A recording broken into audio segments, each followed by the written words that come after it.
in the beginning, back in 1994, I had just finished a contract as an information technology lecturer in a College of Nursing in London, and I was wondering what to do next.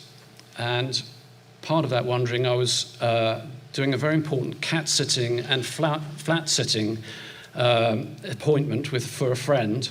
And during that, I went up to the Imperial War Museum with some other friends and their kids to have a look around. And I was incredibly moved by particularly some film they had from the First World War showing bodies being buried with the chaplain there.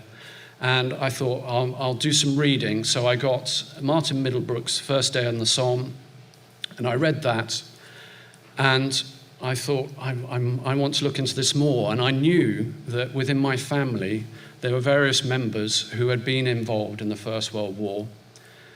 And I knew that we had my great-grandfather's letters up in the loft. He'd been some form of general, and I had rather a sketchy idea of who he was.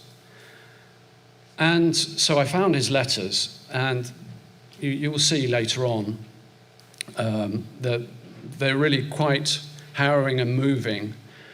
And I just wanted to find out more. So I made an appointment to go into the Imperial War Museum again, this time into the reading room, which was at that time was up in the dome in the Imperial War Museum.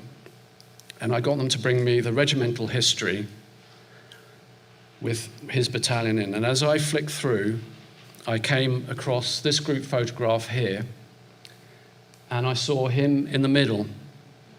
And as I looked round at all the faces, I just wondered what had happened to them all.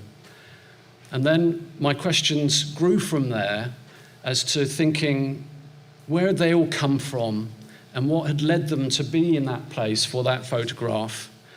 And as well as what happened to them, who survived, what did they do with their lives afterwards, what was the effect on their families? Also, who was thinking about them, who was worrying about them, who loved them? All of these bigger questions which quite often get left out of stories of the First World War. It's quite often told in terms of just that time in the war. And I wanted to get a bigger picture, connecting all the way through to today, and see what their families were doing now. I started my research there and then up in the reading room of the Imperial War Museum. And at that time, I wasn't a historian. I was trying to be an artist, and this started out as an art project that I thought I would learn some things and then paint some pictures based on those things that I found out. And so I had a degree in chemistry and a master's in computer science, which, the chemistry didn't end up being very useful, but the computer science has been. And I didn't know anything about genealogy, finding people, any of that. I learned on the job. And what happened was, in the beginning, they had various books in there to help me find out what happened to these men. Then I started realizing that this was an enormous number of people if I was going to research them all individually, which I needed to do for some of the ideas that I had, including I had a sort of embryonic idea of what turned into this film you're going to see. But by the time I'd really sort of realized that this was far too many people, I was already hooked, and it was all too late, and I just had to get on with it, really. So that's what I did, and it took me 7 years to reach my targets. I originally had a huge number of things I wanted to do, and I realized as soon as I started contacting the families that I needed to narrow it down.